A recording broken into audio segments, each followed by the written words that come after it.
America के 2004 presidential election से सिर्फ 4 दिन पहले ओसामा बिन लादेन की एक वीडियो टेप चलाई जाती है।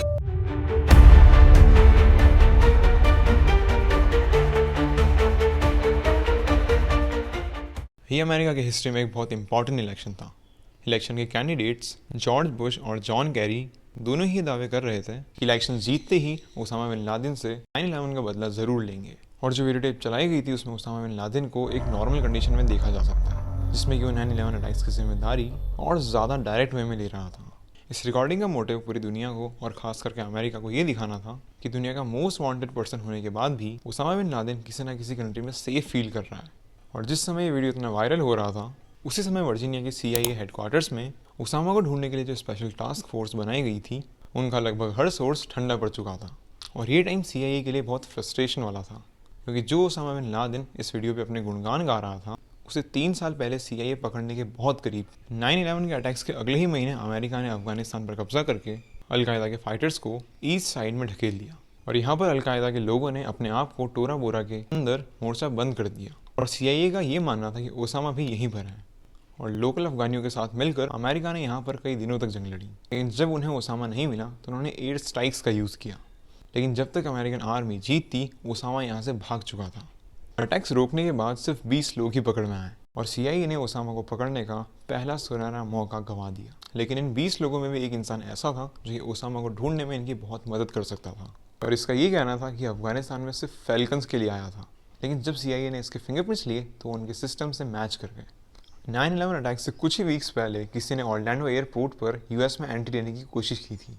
बस $2800 कैश और एक 1 वे टिकट था और उस पर शक होने की वजह से उसे US में एंटर ही नहीं होने दिया। ये कोई और नहीं बल्कि टोरा बोरा से पकड़ा जाने वाला अल कख्तानी था, जिसके फिंगरप्रिंट CIA के पास पहले से रिकॉर्डेड थी।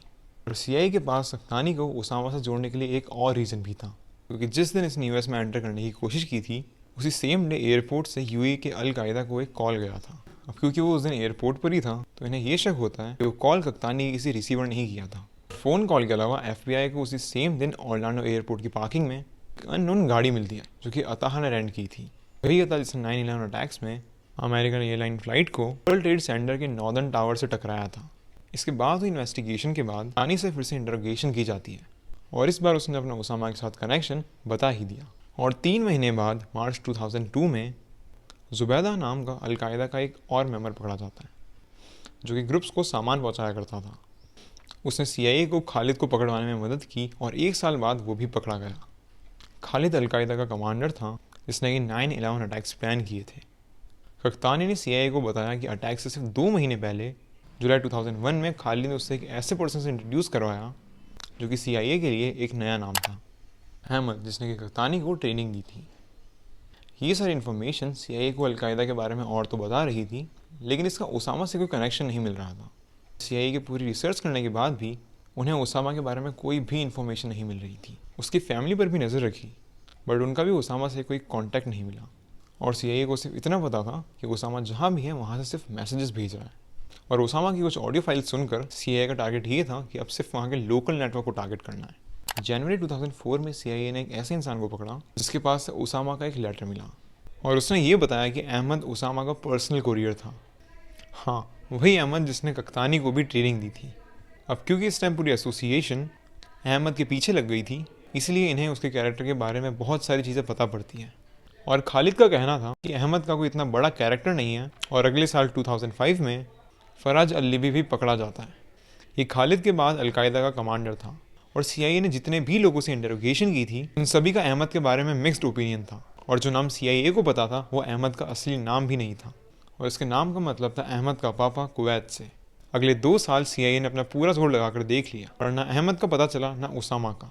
और 2007 में जाके CIA को अहमद के बारे में कुछ इन्फॉर्मेशन मिली और उस इन्फॉर्मेशन से ये पता चला कि अहमद का असली नाम इब्राहिम है और एक पाकिस्तानी था जिसकी फैमिली कुवैत शिफ्ट हो गई थी। और 2 सालों में सिर्फ इन्हें उसका नाम पता चला था, यानी कि उसे पकड़ने में अभी और कुछ साल लगने वाले थे। कई सारे मिडल ईस्ट कंट्रीज से पाकिस्तान जाने वाले कॉल्स को टैप किया जाने लगा ताकि कहीं से अहमद का कुछ पता पड़ पाए। और इतने सालों बाद 2010 में जाकर उन्हें एक फ़ोन कॉल पर शक हुआ।